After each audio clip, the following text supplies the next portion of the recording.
दोस्तों, स्वागत है मेरे YouTube चैनल स्टडी 99 में। तो आज के हम इस वीडियो में पढ़ेंगे केमिस्ट्री से आवर्त सारणी। किसी भी एग्ज़ाम में है आवर्त सारणी से क्वेश्चन ज़्यादा पूछे जाते हैं, तो हम आवर्त सारणी को 15 मिनट या 10 मिनट में कवर करेंगे, जिससे जो है आपके जो है आवर्त सारणी से जो क्वेश्चन होंगे वो आसानी से हल हो सकें। तो देखिए आवर्त सारणी क्या है। मेंडलीव के जो है डोवर्नर व न्यूलैंड्स की जो है कमियों को दूर करते हुए अपनी आवर्त सारणी का निर्माण किया। मेंडलीव के अनुसार तत्वों का वर्गीकरण जो है परमाणु भार व भौतिक गुणों के आधार पर किया गया। अब इसे समझिए। मेंडलीव जो है पहले जो है अपनी आवर्त सारणी दी थी, ठीक है। फिर जो है डोवर्नर और न्यूलैंड्स की जो है कमियां थी, उन्हीं को दूर करके जो है एक नई आवर्त सारणी प्रस्तुत की मेंडलीव ने, ठीक है। अब देखिए जो है मेंडलीव ने अपनी आवर्त सारणी जो बनाई, तो वो परमाणु भारों के आधार पे, जैसे परमाणु भार के आधार पर उनके भौतिक गुण और रासायनिक गुण बदलते रहते थे, उसी के आधार पे क्रम में व्यवस्थित करके आवर्त सारणी को बनाया। अब देखिए जो है नियम क्या था। मेंडलीव के अनुसार जो है तत्वों के भौतिक गुण जो है उनके परमाणु भार के आवर्ती फलन होते हैं। तो मेंडलीव ने पहला अपना जो नियम बनाया था, तो वो परमाणु भार के बढ़ते क्रम में, जैसे जैसे उनके परमाणु भार बढ़ते गए, बदलते रहे, तो उनके भौतिक गुण और रासायनिक गुण भी बदलते रहे, ठीक है। तो इसलिए परमाणु भारों के आवर्ती फलन बताया कि जो है जितने भी तत्व होते हैं वो परमाणु भार के आधार पे व्यवस्थित किए गए, उनके भौतिक और रासायनिक गुण बदलते रहते हैं। अब देखिए मेंडलीव ने जो है उसके बाद जो है अपनी जो है एक नया आधुनिक नियम दिया था, एक दूसरा नया नियम दिया था, उसको आधुनिक नियम के नाम से ही जानते हैं। तो नया आधुनिक नियम जो है भौतिक और रासायनिक गुण जो थे परमाणु क्रमांक के आवर्ती फलन होते हैं, ठीक है। नए में क्या बता दिया था, परमाणु क्रमांक बता दिया था कि परमाणु क्रमांक के आधार पे उनके भौतिक रासायनिक गुण क्या होते हैं, आवर्ती फलन होते हैं। आवर्ती फलन का मतलब हुआ जैसे जैसे आवर्त में हम बढ़ते रहते हैं, तो वहाँ पे भौतिक गुण और रासायनिक गुण क्या होते हैं, बदलते रहते हैं। तो पुराना जो नियम था वो परमाणु भार के आधार पे था, और जो नया नियम था आधुनिक नियम के नाम से जानते हैं वो परमाणु क्रमांक के नाम से। तो ये पूछा भी जाता है क्वेश्चन, ठीक है, कि आधुनिक आवर्त नियम जो दिया था वो परमाणु क्रमांक ऑप्शन दिया हो या परमाणु भार। तो आधुनिक आवर्त जो दिया था आधुनिक आवर्त नियम, तो वो परमाणु क्रमांक के आधार पे। जो पुराना पूछ दिया जाए आवर्त नियम, तो वो परमाणु भार के। तो याद रखिए परमाणु क्रमांक और परमाणु भार। अब नेक्स्ट क्या है कि मेंडलीव के समय में जो है कितने तत्व थे, सिर्फ 63, ठीक है। 63 जो है मेंडलीव के टाइम इसमें तत्व थे, और इसमें जो है कुल आवर्त की संख्या कितनी होती है, 7 होती है, ठीक है। वर्ग की संख्या 9 होती है। अब देखिए जो है आवर्त कौन कौन से होते हैं। तो आवर्त जो है पता होगा आपको, जो आवर्त सारणी में इस टाइप की जो लाइनें दी रहती है हॉरिजेंटल, ठीक है, मतलब क्षैतिज लाइनें जो होंगी उनको हम आवर्त कहेंगे। तो आवर्त की संख्या कितनी होती है आवर्त सारणी में, 7 होती है, ठीक है। कितनी होती है, 7 होती है। ये वाली जो लाइनें होती हैं क्षैतिज लाइनें, इन्हें आवर्त कहते हैं। नेक्स्ट देखिए वर्ग। वर्ग जो है आवर्त सारणी में जो ऊर्ध्वाधर लाइनें होती हैं उनको हम वर्ग कहते हैं, जिनकी संख्या कितनी होती है, 9। वर्ग की संख्या 9 होती है। वर्ग होते कौन से हैं, जो आवर्त सारणी में इस टाइप की जो लाइनें होती हैं जिनको हम वर्ग कहते हैं, और इस टाइप की जो लाइनें होंगी, ठीक है, वो आवर्त हैं। ये वाले आवर्त हैं, ठीक है, और ये वाले जो है वर्ग हैं, ठीक है, ये वर्ग हो गए, ठीक है। क्षैतिज लाइनें आवर्त जिनकी संख्या 7 होती है, और जो है हॉरिजेंटल ऊर्ध्वाधर लाइनें जो होती हैं, ठीक है, उनको वर्ग कहते हैं, जिनकी संख्या 9 होती है। आगे देखते हैं। तो आगे जो है मेंडलीव की आवर्त सारणी तो प्रस्तुत की, लेकिन उस आवर्त सारणी में कुछ कमियां भी रह गई थी, ठीक, तो वो कमियां कौन कौन सी हैं, तो वो कमियों को हम देख लेते हैं। तो यहाँ पे पहली तो कमी ये है, आवर्त सारणी में समस्थानिक जो थे उनको कोई भी स्थान नहीं दिया गया था और ना ही कोई स्थान छोड़ा गया था। अब समस्थानिक क्या होते हैं, तो ये भी बात समझ लीजिए।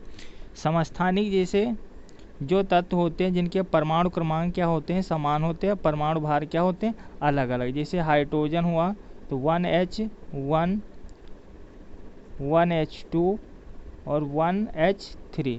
तो देख रहे हैं ये परमाणु क्रमांक देखिए सबके एक जैसे हैं। तो जैसे परमाणु क्रमांक समान होते हैं, परमाणु भार क्या होते हैं, अलग अलग होते हैं, अलग अलग होते हैं, तो उनको हम समस्थानिक कहते हैं।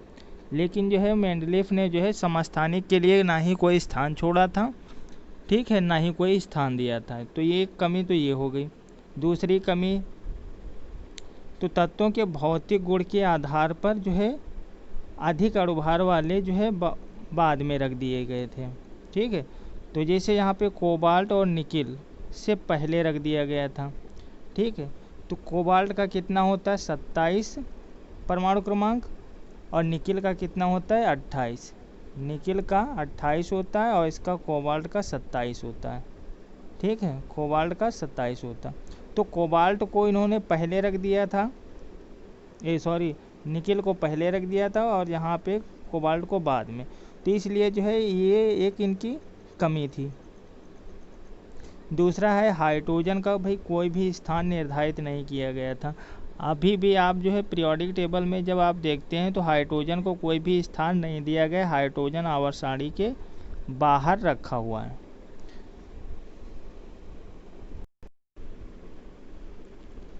अब देखिए यहाँ पर आवर्त सारणी के कुछ लक्षण दिए गए हैं, तो वो लक्षण को देख लेते हैं। आवर्त सारणी में कितने होते हैं, आवर्त जो संख्या होती है वो 7 होती है।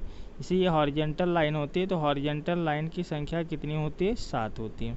पहला तो लक्षण ये हो गया। दूसरा लक्षण क्या है, आवर्त सारणी में वर्ग की संख्या कितनी होती है, 9।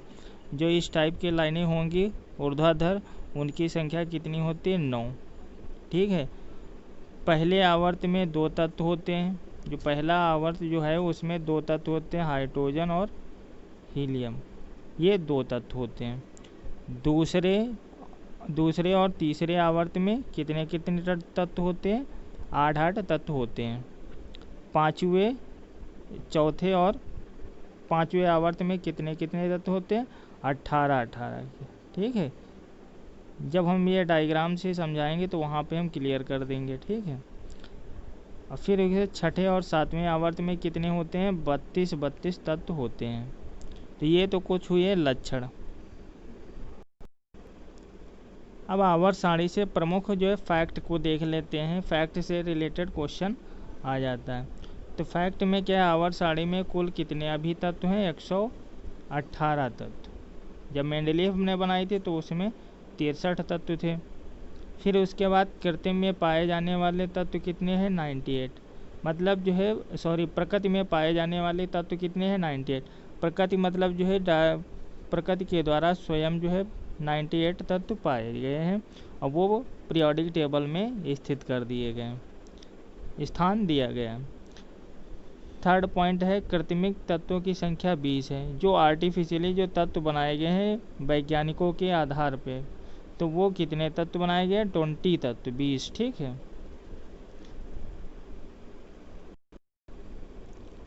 अब देखते हैं यहाँ पे धातुओं की संख्या कितनी दी गई है पीरियोडिक टेबल में, 90। मतलब 90 ऐसे तत्व हैं जो धातुओं के में काउंट होते हैं। धातुएं कौन सी होती हैं, जो इलेक्ट्रॉन क्या करते हैं, डोनेट करके, ठीक है, धन आयन बनाते हैं। जैसे यहाँ पे सोडियम है, ठीक है, ये धातु है, मैग्नीशियम है, Mg। तो धातुएं कौन सी होती हैं जो इलेक्ट्रॉन त्याग करके धन आयन बनाते हैं, वो कौन सी होती हैं, धातुएं होती हैं जिनकी संख्या कितनी है, 90। आवर्त सारणी में सबसे हल्का तत्व जो है कौन सा है, हाइड्रोजन है, ठीक है, हाइड्रोजन। फिर देखिए आवर्त सारणी में सबसे हल्की गैस कौन सी है, हीलियम, सबसे हल्की गैस हीलियम। आवर्त सारणी में सबसे भारी तत्व क्या है, ओस्मियम। ओस्मियम का सिंबल होता है OS, ठीक है, ओस्मियम। सबसे कठोर धातु जो है प्लेटिनम, Pt, प्लेटिनम जो है सबसे कठोर धातु है। आवर्त सारणी की कुछ विशेषताएं दी गई हैं, तो उनको हम देखते हैं सीरियल वाइज। तो देखते हैं कि वो आवर्त सारणी में जो है विशेषताएं क्या है। परमाणु त्रिज्या, परमाणु त्रिज्या जो होती है वो बाएं से दाएं जाने पर घटती है परमाणु त्रिज्या।